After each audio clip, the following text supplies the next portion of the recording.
Seja bem-vindo ao canal Papo Neuro com o Dr. Bebeto Moreira de Souza. Não esquece de se inscrever apertando o botão logo abaixo do vídeo e ativar o sininho para que você fique sabendo antes das novidades aqui no nosso canal. Vai falar sobre doenças infecciosas, inflamatórias, agudas e crônicas da orelha. E você, Ana? Tá joia, então é isso, pessoal. Vou estar abrindo os trabalhos dessa semana. Vou mostrar para vocês algumas imagens de alterações inflamatórias agudas e crônicas. E queria começar dizendo que eu compartimentalizei essa apresentação em orelha externa, orelha média e orelha interna, mas algumas vezes os processos inflamatórios acometem mais de um desses segmentos de uma vez só. Então, essa divisão é só uma forma didática de abordar essas alterações. Os objetivos aqui, então, são a gente rever os achados de imagem nessas situações, otite externa, média, otite média aguda, sendo ela, otite média aguda ou crônica, e as complicações, tá? E as poucas afecções inflamatórias que a gente consegue identificar especificamente na orelha interna, como a labirintite. Eu vou falar sobre a labirintite aguda e a labirintite crônica mais no final da apresentação. O otorrino normalmente não precisa pedir exames de imagem para caracterizar alterações da orelha externa, sejam elas agudas ou crônicas, e muitas vezes da orelha média também. E o que ele faz é, na otoscopia, ele já consegue identificar como está esse conduto auditivo externo, o estado da membrana timpânica. A membrana timpânica normalmente ela é transparente, brilhante, e ela reflete a luz, especialmente nessa porção anteroinferior chamada cone de luz. Quando essa membrana timpânica está opacificada, ou ela está doente, ou atrás dela, ou seja, na orelha média, existe algum processo inflamatório ou infeccioso. As alterações da membrana timpânica também podem sofrer nos processos agudos ou crônicos, e o que a gente pode encontrar é espessamento, fibrose, calcificação e perfuração. Quando a gente identifica fibrose, calcificação, ossificação, a gente dá o termo de meringosclerose. E como vocês vão ver, várias dessas situações coexistem.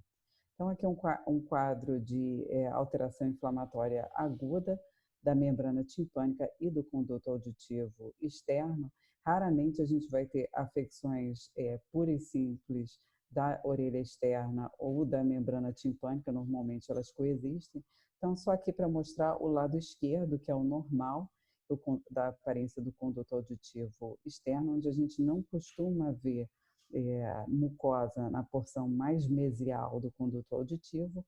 A membrana timpânica normal, ela não é identificada, ou quando ela é identificada é apenas um traço bem fininho. Aqui do lado direito, onde a seta vermelha aponta, é uma perfuração, mas a gente pode ver que a membrana timpânica está espessada. Usualmente, ela sofre processo de perfuração mais aqui na porção inferior, a chamada parte tensa. Esse é um outro caso em que a gente identifica também um espessamento da membrana timpânica, sobretudo na porção inferior, aqui junto do ânulo timpânico, já bem mais marcado do que naquele caso anterior. E aqui do lado esquerdo, uma membrana timpânica delgada, já com aspecto normal. A meringosclerose é quando a gente tiver fibrose, calcificação ou ossificação.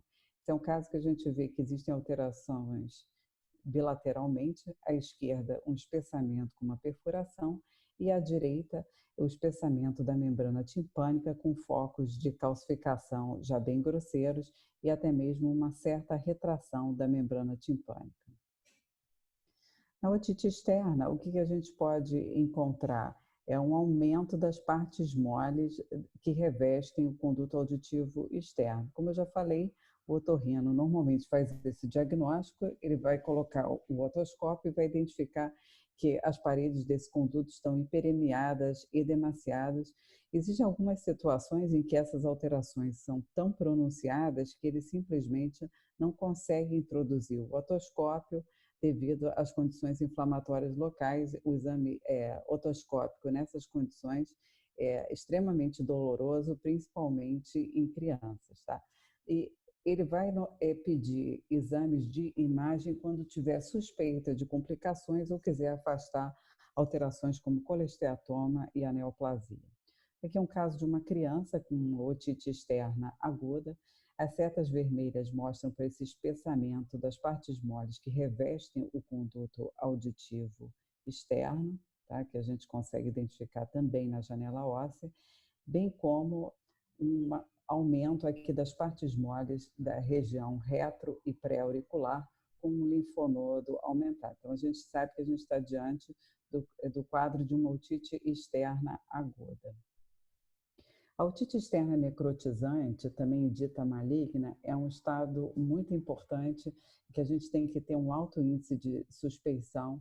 Geralmente acomete pacientes idosos, diabéticos ou com algum estado de imunocomprometimento, e ela tem uma evolução rápida com uma mortalidade elevada, é caracterizada por uma otalgia importante e muitas vezes os pacientes têm febre. Só que lembrar que os pacientes idosos também podem ter uma otalgia que não é tão importante e muitas vezes não vão ter febre. Então é importante a gente estar atento às apresentações nos exames de imagem.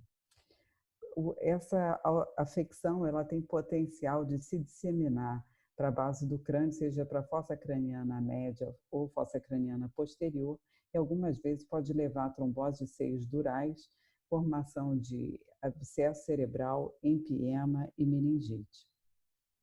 A tomografia computadorizada vai avaliar melhor a destruição óssea, principalmente a cortical. Já a ressonância magnética é muito superior para detectar o envolvimento da medula óssea, avaliação dos nervos cranianos, meninge, seios durais, parênquima cerebral, veias cerebrais, etc. O diagnóstico diferencial inclui neoplasias e a osteoradionecrose. É claro que o contexto clínico, né, a história do paciente vão dar para a gente algumas informações que vão direcionar o diagnóstico. Só que eu queria ressaltar que algumas vezes as neoplasias são desconhecidas, principalmente as neoplasias de conduto auditivo externo e do pavilhão auricular que, porventura, se disseminem para dentro do conduto auditivo externo. Então, esses pacientes são idosos e a frequência do carcinoma espinocelular é mais frequente também em pacientes idosos. Aqui é um caso de um paciente com uma otite externa, a gente vê esse tecido com densidade de partes moles ocupando parte do conduto auditivo externo, mas chama a atenção esse preenchimento de algumas células da mastoide e principalmente os focos de ruptura cortical aqui na tábua externa e aqui junto da ponta do rochedo. Esses achados são altamente sugestivos de uma otite externa necrotizante se o paciente tiver sintomatologia aguda ou subaguda. Esse é um outro paciente, tá? Que é a janela de partes moles, a gente vê essa erosão com ampliação do conduto auditivo externo se estendendo já à orelha média, e aqui a disseminação para os planos músculo-gordurosos do pescoço, com obliteração dos planos gordurosos junto à musculatura profunda, aqui é o espaço parotídeo, ao espaço parafaríngeo aqui junto do espaço mastigatório e uma certa obliteração aqui do espaço parafaríngeo também.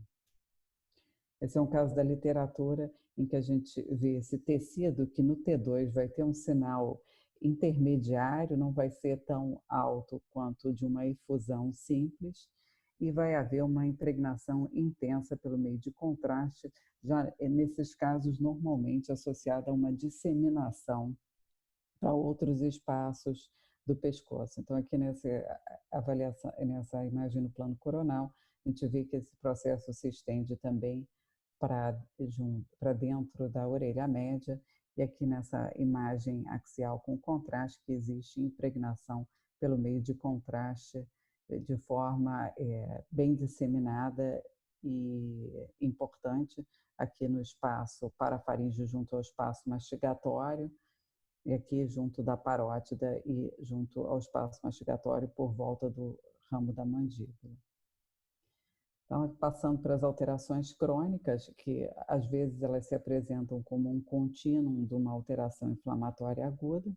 Nesse caso, a gente identifica um espessamento importante da membrana timpânica e da porção profunda dos tecidos que revestem a porção medial do conduto auditivo externo, é dita como uma fibrose medial do canal. Tem esse aspecto típico de meia-lua. Também é fácil da gente identificar.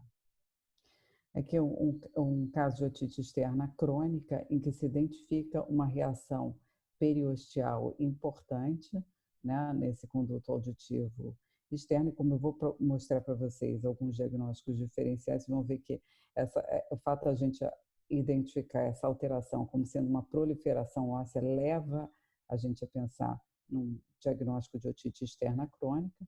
Esse caso também, que existe até uma certa ampliação, um certo remodelamento do conduto auditivo externo com algumas erosões sutis.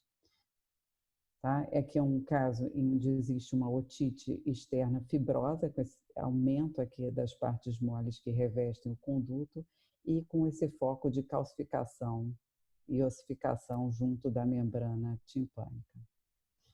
Esse é um outro caso de uma otite externa crônica causada por essa exostose óssea na porção lateral do canal auditivo externo e obliteração do conduto auditivo por esse material com densidade de partes moles, aqui associada a uma discreta irregularidade da cortical óssea da mastoide. Esse aqui é um caso de alteração inflamatória crônica das paredes do conduto auditivo externo, caracterizada por uma proliferação óssea difusa do conduto, geralmente é bilateral e simétrica, e encontrada em pacientes que frequentam muito o ambiente de água fria. Aqui no caso eles deram o nome de orelha do surfista, mas também a gente pode identificar isso em mergulhadores, por exemplo. Como diagnóstico diferencial, a gente pode ter também a ceratose obliterante. A ceratose obliterante ela vai se caracterizar por uma instalação clínica aguda ou subaguda em uns pacientes que vão apresentar muita otalgia, tá? E ela promove um remodelamento das paredes do conduto e normalmente em pacientes mais jovens, na faixa dos 18, 20 anos, é um pouco mais frequente em homens e tem algum grau de associação com intolerância à aspirina e alterações brônquicas. Como eu falei para vocês, naquele caso de otite externa crônica, a gente ia ver uma proliferação óssea associada. É diferente dos casos de colesteatoma, onde a gente vai ter mais um quadro de erosão das paredes do conduto, eventualmente até uma contiguidade com a mastoide e com a orelha média. Esse aqui só para mostrar para vocês esse conduto auditivo totalmente deformado e irregular em um paciente que não foi submetido a nenhum tipo de cirurgia.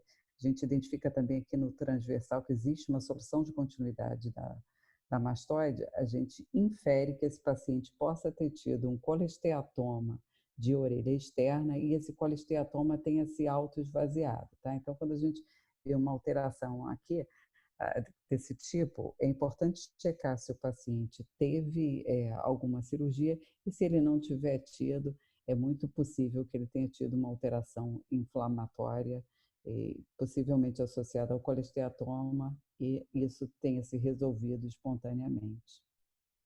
As otites médias são um quadro mais comum em crianças, principalmente em lactentes, e a incidência reduz bastante após os 2 anos e principalmente depois dos 7 anos de idade. É importante a gente diferenciar a otite média aguda da efusão ou preenchimento simples da orelha média. Na otite média aguda, a gente vai ter um quadro de instalação rápida. Se for no lactente, o lactente vai apresentar febre alta, irritabilidade, dificuldade na amamentação. No exame otoscópio otoscópico vai ter uma membrana timpânica, às vezes abaulada, edemaciada, com eritema. Pode haver também alteração associada no conduto auditivo externo. Se houver perfuração, algumas vezes a gente vai ver uma otorreia mais exuberante, eventualmente até purulenta.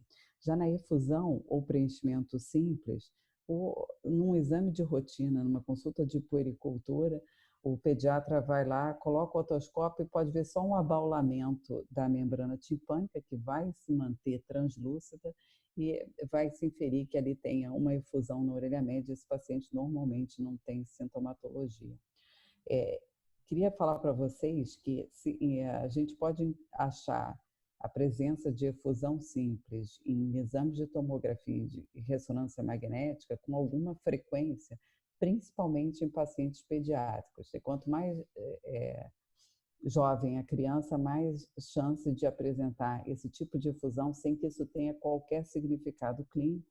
Então, a gente tem que ter cuidado na hora de botar isso no laudo, de fazer o relatório, em colocar a observação que existe ali um material que na tomografia a gente não tem como dizer se é uma efusão simples ou se é uma efusão acompanhada de algum tecido granulomatoso, mas que isso tem que ser correlacionado com os dados clínicos da criança.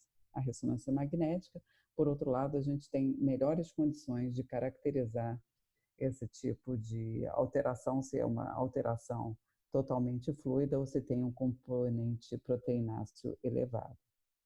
Aqui só para mostrar os artigos falando justamente sobre isso, que a gente não deve dar o diagnóstico de mastoidite se o paciente não tiver informações clínicas que sugiram isso para a gente no pedido ou durante a anamnese colhida. Então, a otite média aguda, o diagnóstico é clínico, é mais frequente em crianças e são esses os achados, né? Otalgia, febre, irritabilidade, eritema e edema de membrana timpânica, e a imagem normalmente era reservada às complicações. Vários fatores contribuem para o desenvolvimento das otites médias agudas. Existem fatores da própria pessoa, como, por exemplo, estados de alergia, estado imunológico, predisposição genética, outros fatores ambientais, como exposição a tabaco, poluentes, a própria sazonalidade, né? A gente vê que as infecções respiratórias elas começam a ficar mais pronunciadas a partir do outono e elas diminuem sensivelmente no verão. E, obviamente, a exposição a vírus e bactérias. Eu queria chamar a atenção para vocês também dos aspectos anatômicos e fisiológicos, né? Algumas alterações craniofaciais congênitas vão predispor o paciente a ter mais otite média e outras alterações que são ainda dentro do estado fisiológico.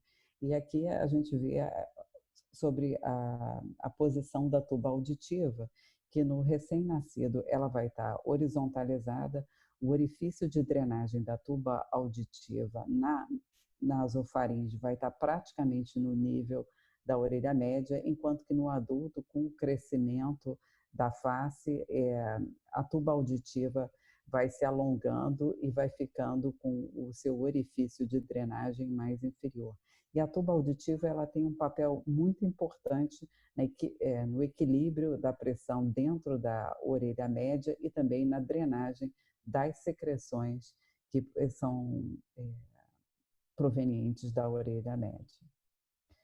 Então, na otite média aguda, a gente vai encontrar nos exames de imagem uma opacificação da orelha média e pode estar associada muitas vezes com também esse material dentro das células mastoides. A gente pode encontrar nível líquido e se ela não estiver complicada, os septos intercelulares ainda vão ser íntegros e, é claro, dentro do contexto clínico adequado.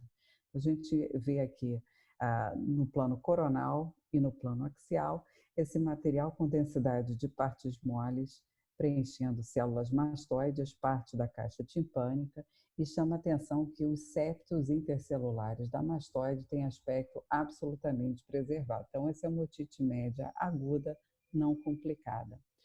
As complicações vão variar desde como nesse caso aqui, a erosão e uma reabsorção de septos mastoides, que é sutil, até casos mais floridos, com uma mastoidite coalescente e complicações mais graves, como a presença de abscesso periosteal e empiema. Então, esse aqui é um caso de uma otite média aguda, já com um certo grau de complicação, e a gente identifica material com densidade de partes moles preenchendo a orelha média, a mastoide, o antro, né? Aqui o áditus, o antro, praticamente toda a orelha média, e chama a atenção que esses septos intercelulares eles estão pouco definidos. Quando a gente compara aqui com a esquerda, em que existe preenchimento de algumas células também, mas vejam bem como esses septos são melhor definidos. Então aqui, nesse caso, aqui já está havendo uma certa coalescência desse processo inflamatório devido à presença de enzimas proteolíticas que estão associadas a essas alterações inflamatórias e infecciosas. Esse é um outro caso de uma criança em que a gente identifica um material com densidade de partes moles preenchendo a orelha externa, orelha média, e aqui a mastoide que está em processo de pneumatização. Então, como eu falei para vocês, muitas vezes alterações inflamatórias de orelha externa se acompanham de alterações inflamatórias na orelha média também. E também chama a atenção aqui esse aumento das partes moles ao redor. Então, embora a gente não identifique aqui nenhum foco de solução de continuidade na tábua externa da mastoide, a gente vê que está existindo uma disseminação para as partes moles adjacentes. Normalmente, a gente faz exames pediátricos, quer dizer, não só pediátricos, mas a gente faz todas as aquisições, se possível, já com utilização de meio de contraste para evitar duas exposições. Esse caso aqui, o responsável legal não autorizou a administração de meio de contraste venoso, mas mesmo assim a gente consegue dar bastante informação. Como eu falei, o abscesso subperiosteal é uma das complicações que a gente pode encontrar e muitas vezes ele vai ser palpável como uma área de flutuação normalmente retroauricular. O diagnóstico diferencial principal dele é a trombose de veias emissárias. Outras complicações que são muito graves vão ser a meningite, a trombose de seio dural, empiema, o abscesso e a evolução, como eu vou mostrar depois para vocês, até também para a labirintite. Essa é uma alteração que tem um nome chamado abscesso de Bezold, nada mais é do que uma presença desse material com densidade de partes moles que rompe aqui a ponta do rochedo, medialmente a inserção do músculo digástrico e algumas vezes pode se estender inferiormente, profundamente ao esternocleidomastoide. Eu vou mostrar um caso para vocês, que foi a Carolina Sandrini que me cedeu, uma paciente de 7 anos com uma síndrome de Cornélia de Lange, que estava internada há 7 dias em um outro hospital da Baixada Fluminense, já em tratamento de mastoidite.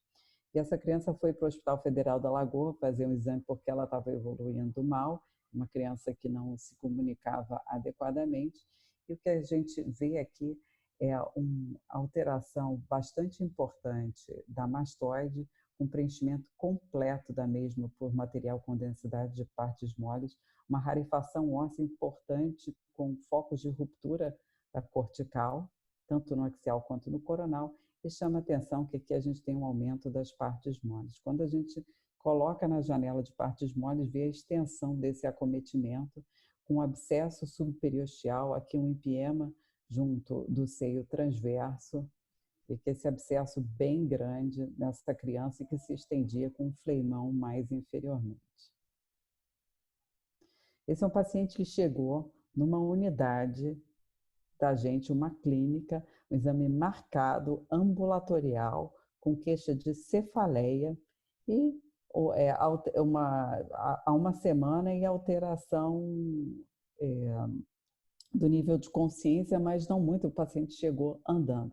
Então, a gente vê aqui essa lesão no lobo temporal e quando fez contraste, a difusão, o mapa adjacente, então a gente identifica que isso é um abscesso cerebral, aqui com foco gasoso no interior, e quando a gente olha as imagens mais inferiores, consegue identificar o local de onde provavelmente veio essa alteração infecciosa, que é aqui a orelha externa e a orelha média, com esse material que se impregna intensamente pelo meio de contraste, faz aqui uma coleção, impregnação ao redor que se estende até cá em cima. Então, vê que às vezes o paciente não vem para fazer exame da orelha, mas a gente consegue surpreender alguma alteração inflamatória da orelha.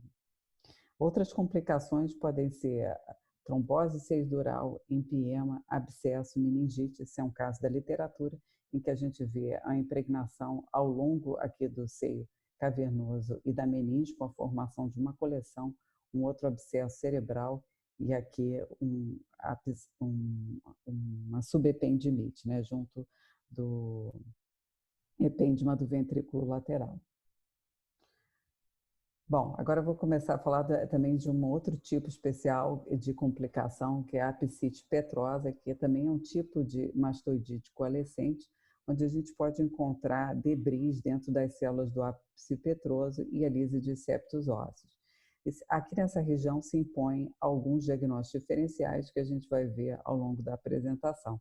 Os mais importantes deles seriam a pneumatização assimétrica, a presença de uma efusão simples, uma encefalocele e um granuloma de colesterol.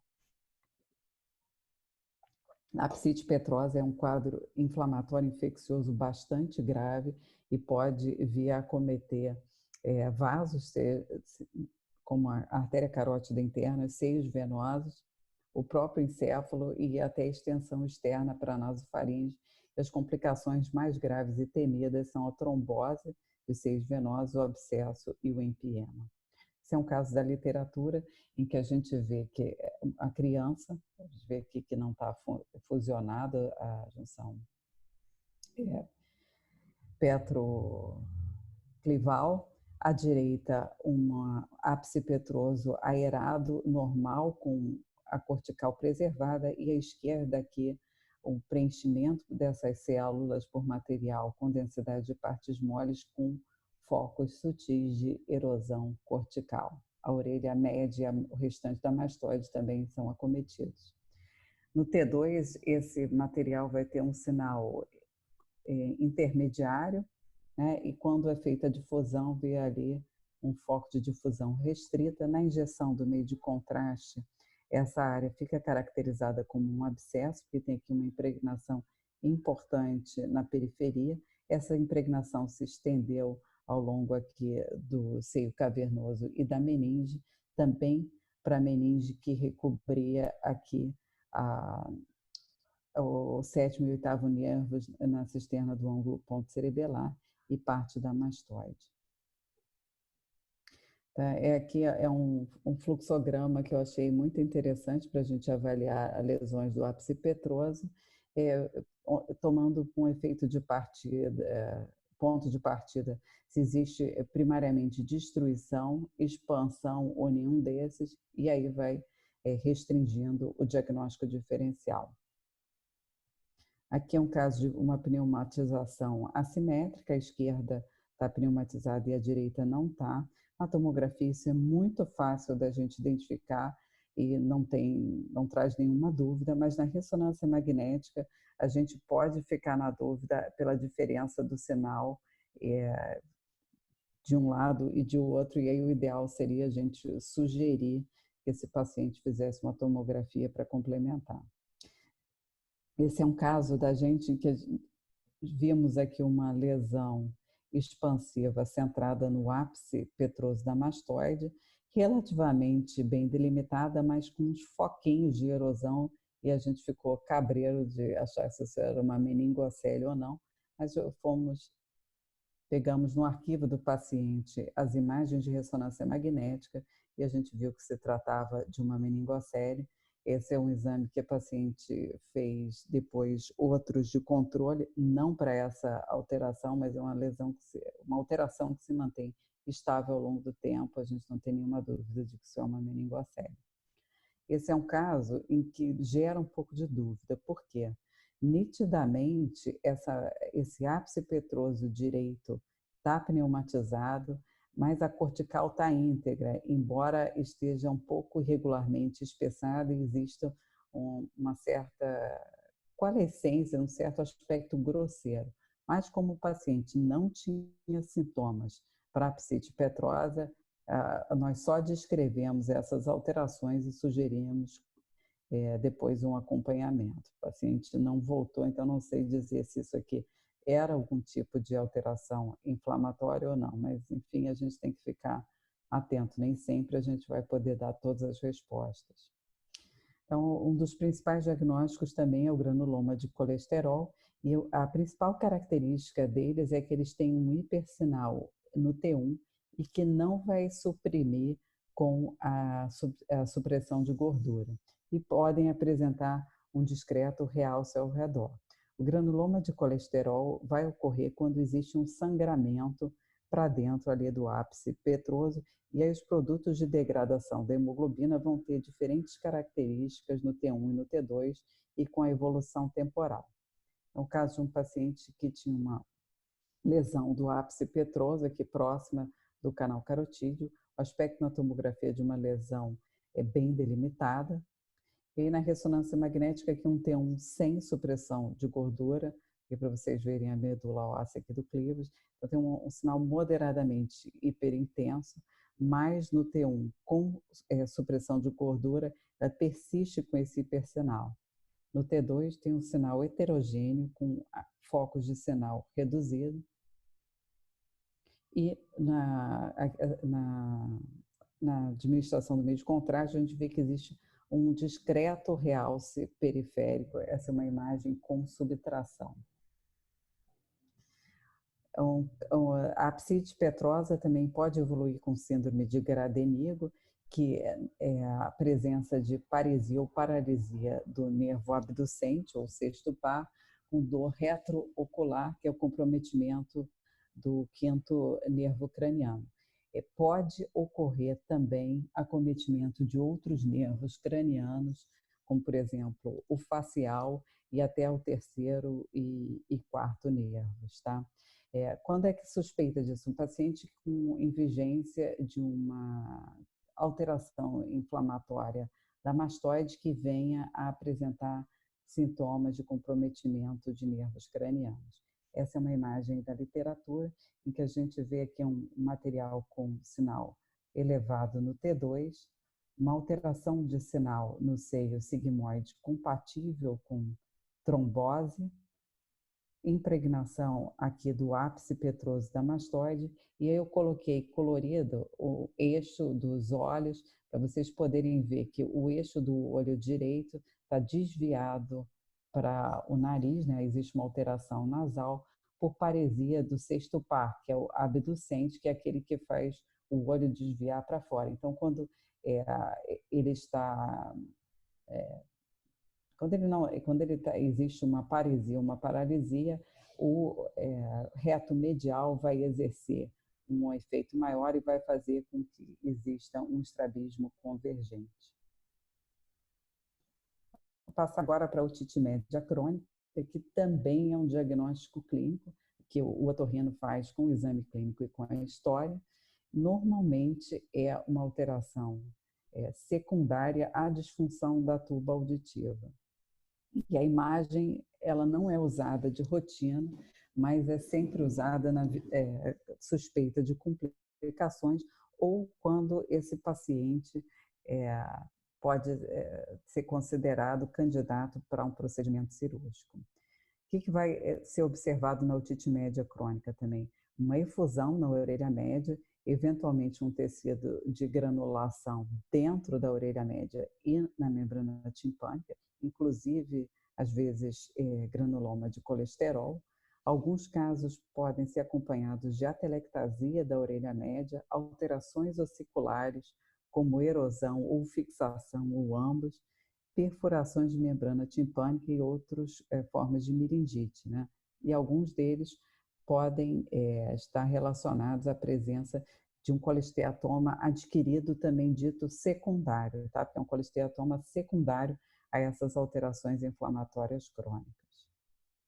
Essa aqui é uma paciente que, em novembro de 2018, com um quadro de otite média e mastoidite agudas, veio fazer exame e a gente via esse material com densidade de partes moles preenchendo a orelha média, a orelha externa e completamente a mastoide, mas vocês podem ver que os septos mastoides estão íntegros, que não tem nenhum tipo de alteração.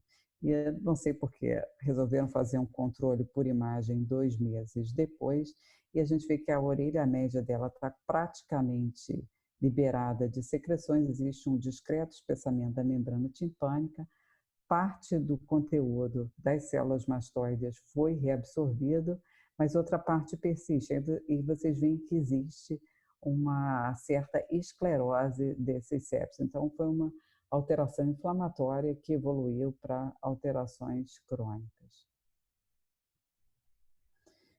Aqui um outro caso em que esse paciente evoluiu para uma otite média crônica isolada, sem maiores repercussões clínicas, aqui numa porção mais inferior da mastoide.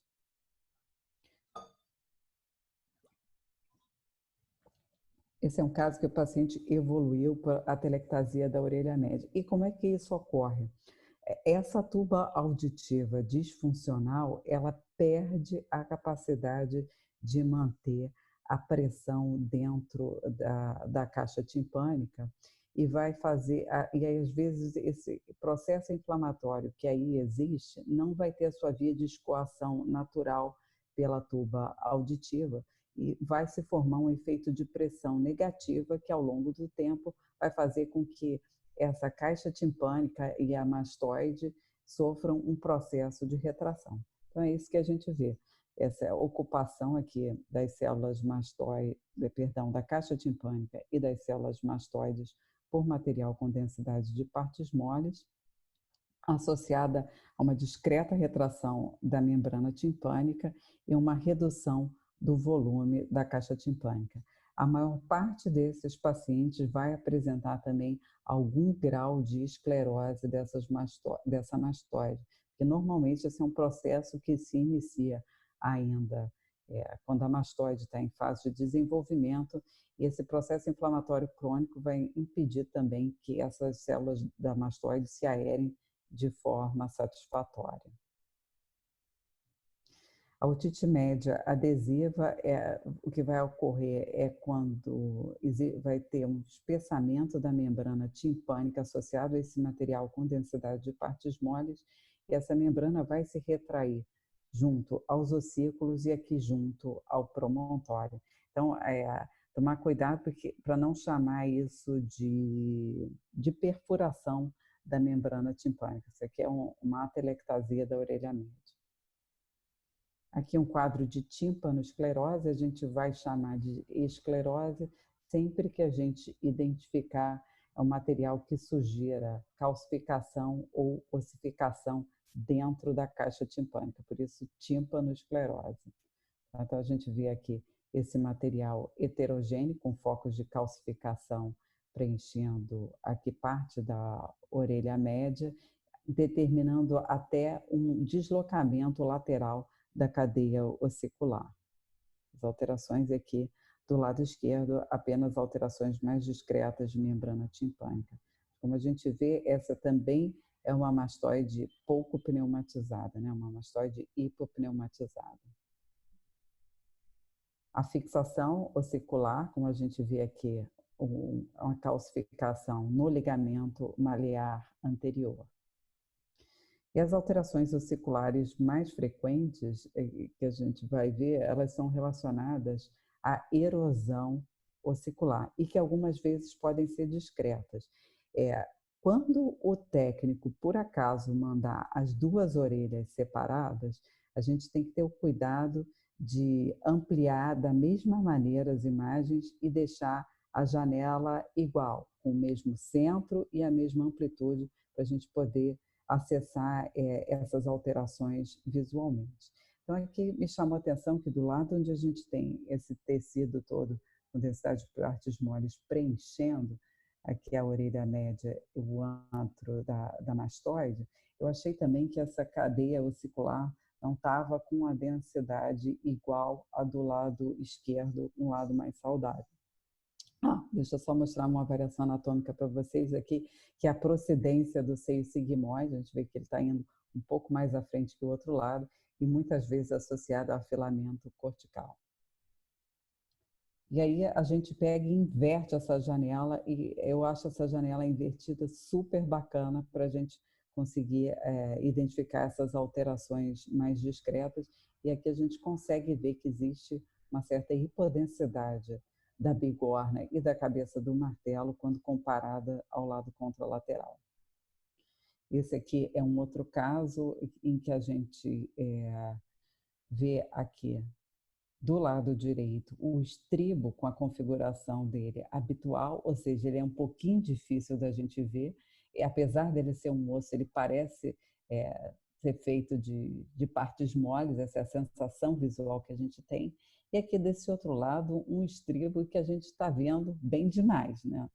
Também num paciente com uma certa procedência dos seios sigmoides, mais proeminente aqui do lado esquerdo.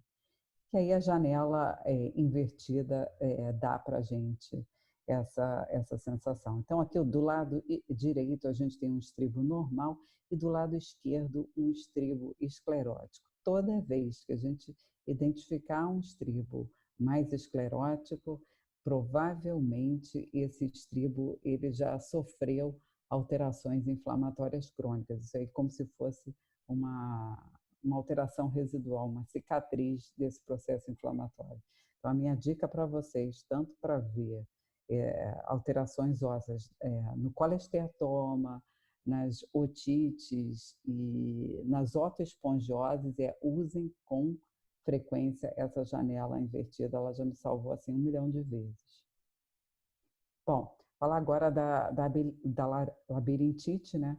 Que normalmente também é um diagnóstico clínico. O paciente na labirintite aguda, ele vem com sintomas de uma otomastoidite aguda e, de repente, ou sobrevém sintomas vestibulares, como vertigem, nistagmo, náusea, enjoo, e às vezes até mesmo perda sensorial, perda auditiva neurosensorial. A labirintite ela pode ter como causa a infecção, e essa é uma causa frequente, principalmente em crianças, o trauma, algumas doenças autoimunes, como por exemplo o lúpus, e hemorragia e hemopatias, como no caso de doença falcêmica, tá?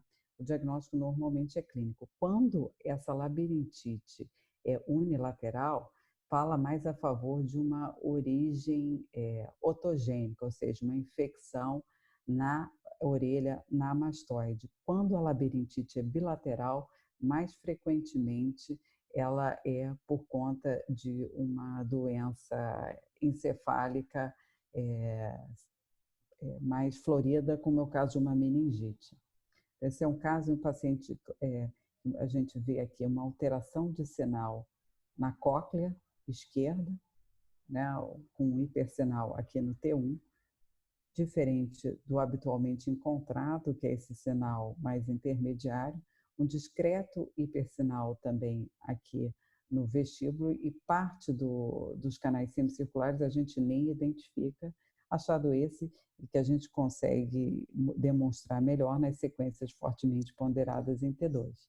Então, aqui a gente não consegue identificar o canal semicircular lateral e o posterior, tanto na reformatação axial quanto na coronal, e a gente vê também uma alteração de sinal dentro da cóclea. Pode notar que do lado direito a cóclea tem o hipersinal habitual e aqui à esquerda não tem o hipersinal que a gente esperaria. Quando a gente tem esse sinal um pouquinho mais reduzido na cóclea, normalmente isso indica um fator de mau prognóstico. E isso vai levar, num estágio mais posterior, a uma deposição de elementos fibrosos e até mesmo a calcificação ou ossificação. Então, esse é um paciente que com sinais de labirintite ossificante bilateralmente, onde a gente identifica que principalmente as porções posteriores dos canais semicirculares laterais são mal individualizadas devido à presença de deposição aqui de calcificação. A gente identifica aqui o trajeto também de um implante coclear do lado direito, um paciente que teve meningite na infância. Esse é um outro paciente, é uma outra criança com labirintite ossificante bilateral, onde a gente tem uma dificuldade acentuada de identificar a cóclea, né? Então, assim, não confundir isso com aplasia de cóclea. Então, labirintite ossificante já bem grave. Lembrar também que a gente pode encontrar outros tipos de alterações inflamatórias crônicas e que estão ficando cada vez mais frequentes devido a pacientes com imunossupressão ou imunocomprometidos, como pacientes com algum tipo de câncer ou com HIV, que são a otite média, tuberculose, e ela tem uma tríade de apresentação clássica, que é a múltiplas perfurações de membrana timpânica, em que o otorrino pode ver um tecido de granulação ou caseoso, meio branco, e tipicamente associada à paresia do 7º par craniano, algumas vezes do 8º par. E se houver acometimento do ápice petroso, também pode ter acometimento do 6º, do 5º, eventualmente do 3º e do 4º pares, e também a otossífilis. Os 2 casos que eu vi de otossífilis, eu vi ressonância magnética, eram de pacientes que eram de fora do serviço que eu trabalhava, e depois, por algum motivo, as pessoas não me cederam as imagens. Mas então, o que eu peguei é esse caso aqui da literatura, em que a gente vê uma reabsorção parcial dessa cadeia ossicular, e esses focos de lise na cápsula óptica ao redor da cóclea, do conduto auditivo interno e daqui das estruturas do vestíbulo. E aí agora eu vou apresentar também para vocês um caso que eu tive a oportunidade de acompanhar, o paciente de 74 anos, diabético não insulino dependente, relativamente bem assim de estado geral, que se apresentou com uma hipoacusia e uma otalgia leve. Ele foi ao otorrino e começou antibiótico terapia para uma otomastoidite. Só que ele continuou com essa otomastoidite e a coisa não se resolvia. Quando ele fez a tomografia computadorizada, a gente conseguia ver aqui no ápice uma certa irregularidade dos septos e da cortical, chamava um pouco a atenção. E aí a gente olhou para cá, para o cávum, e viu esse aumento das partes moles posteriores da rinofaringe. Toda vez que a gente tiver um quadro de otomastoidite unilateral em um paciente adulto, a gente tem que olhar para o cávum com muita suspeita, porque até 38% dos pacientes que apresentam neoplasia da nasofaringe vão se apresentar dessa maneira, com um quadro de otomastoidite associado. E aí, quando a gente olhou na janela de partes moles, a gente via esse aumento grande aqui das partes moles, com ocupação e uma indistinção dos planos gordurosos junto ao espaço pré-vertebral, o espaço parafaríngeo, o espaço mastigatório, aqui junto do forame estilomastoideu. Porém, a superfície mucosa parecia estar ok. Desculpa. A superfície mucosa parecia estar ok, né? Então, a gente recomendou que o paciente fizesse uma ressonância. Por algum motivo ele não fez, mas em fevereiro ele voltou e fez outra tomografia computadorizada. E aqui a gente consegue ver que não só o ápice petroso estava comprometido, mas também aqui já existia uma erosão do esfenoide. E aí esse paciente que é ambulatorial veio, a gente conseguiu puxar ele, falar com a pessoa que estava na emergência, ele fez a ressonância magnética, e aqui o que a gente vê é esse tecido com sinal intermediário no T1, né, sinal elevado, perdão, nas sequências com supressão de gordura, em que existia um comprometimento da medula óssea aqui do esfenoide e também da mastoide, e também já uma extensão aqui ao canal do hipoglosso. E esse paciente estava já com alguns sintomas também de acometimento do hipoglosso, de que existe uma disseminação aqui para a cisterna do ângulo ponto-cerebelar, cisterna pré-pontina, essa impregnação pelo meio de contraste. Mais uma vez aqui ressaltando que a mucosa dele estava íntegra. Com isso, o otorrino de lá e o cirurgião de cabeça e pescoço, que são pessoas bastante experientes, começaram a achar que podia se tratar de uma sinusite fúngica. Esse paciente foi submetido a uma cirurgia robótica transoral aqui, e a tuba auditiva foi aberta, foi alargada, e o material levado para a cultura demonstrou a presença de 2 fungos, um deles a Klebsiella, o outro eu realmente não me lembro. Daí esse paciente drenou, e aí no exame de acompanhamento ele vem, e aí a parte do processo inflamatório infeccioso da mastoide tinha se resolvido, mas aí a gente vê um acometimento maior aqui do esfenoide, da porção central da base do crânio, se estendendo também para a junção crânio-cervical e para o interior do canal raquiano.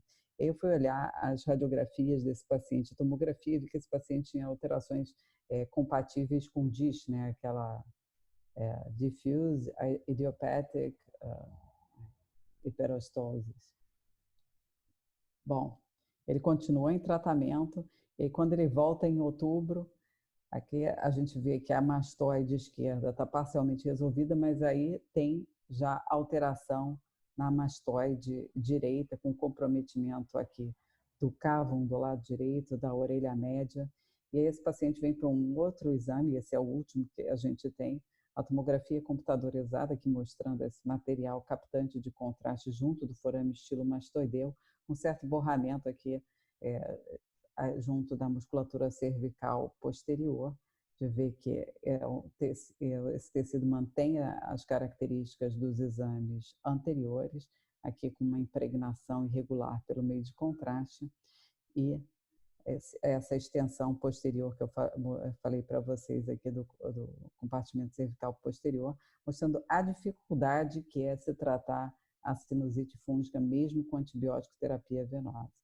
Então, aqui, por causa do adiantado da hora, eu vou andar um pouco mais rapidinho. Esse é um outro paciente que veio fazer um exame de controle, totalmente assintomático também, depois de uma cirurgia para colisteatoma, um paciente que já tinha alterações também compatíveis com labirintite ossificante, aqui acometendo a cóclea e o canal semicircular lateral, e a gente surpreende essa coleção aqui relacionada a essa cirurgia dele. Aí depois fui conversar com ele, era diabético, ele não estava sentindo nada, aumentou de volume ali, mas também ele não deu nenhuma bola para isso. É um paciente que chegou num sábado à tarde para fazer exame. Para mudar um pouquinho outras alterações inflamatórias, vou falar para vocês rapidamente da neurite do facial, que a gente pode encontrar uma impregnação pelo meio de contraste, e essa impregnação tem que ser avaliada com cuidado. Digo isso porque é normal a gente ver uma impregnação ali junto do trajeto do facial pela presença dos vasos que estão ao redor do mesmo. Normalmente, quando a gente identifica essa impregnação, ela é bilateral e simétrica, e quando ela é normal, o paciente usualmente não tem sintomas. A gente vai valorizar de novo se o paciente tiver a clínica adequada. E o que a gente identifica é um realce homogêneo, maior parte das vezes envolve o gânglio geniculado, a porção mais distal dentro do conduto auditivo interno e hiato do facial, e a porção mais proximal do segmento timpânico do nervo. Toda vez que a gente vê um espessamento nodular ou um aumento nas dimensões do canal, a gente tem que ficar com a pulga atrás da orelha, que aquilo possa ser um tumor primário, um schwannoma, por exemplo, ou uma disseminação de um processo neoplásico, como, por exemplo, um adenoide cístico da parótida. E aqui a síndrome de Ramsay-Hunt, que ela é ligada ao herpes zoster, e clinicamente o paciente tem muita dor, normalmente no pavilhão auricular, com a presença de bolhas, mas ele pode ter alterações também na nasofaringe. O paciente vem com notalgia intensa, com paresia ou paralisia facial e de outros nervos cranianos, uma hipoacusia, sintomas vestibulares. E esse caso aqui a gente vê uma impregnação aqui da porção timpânica do facial, uma impregnação dentro do labirinto, aqui o vestíbulo e a porção mais anterior do canal semicircular lateral, da cóclea e do conduto auditivo interno. Então, era isso que eu tinha para falar para vocês, que as alterações inflamatórias da mastoide, normalmente elas são diagnosticadas clinicamente, simplesmente, mas que a imagem tem seu papel sempre que houver suspeita de complicações ou no planejamento cirúrgico. E essas complicações podem ser locais ou extensas, e a gente tem que estar sempre atento a essas possibilidades e tem que procurar ativamente e entrar em contato logo com o médico assistente se a gente detectar algumas dessas alterações inflamatórias extensas. E lembrar que o colesteatoma também secundário ou adquirido pode ser identificado. É isso que eu tinha para falar para vocês. Muito obrigado, Ana. E agora eu abro para perguntas.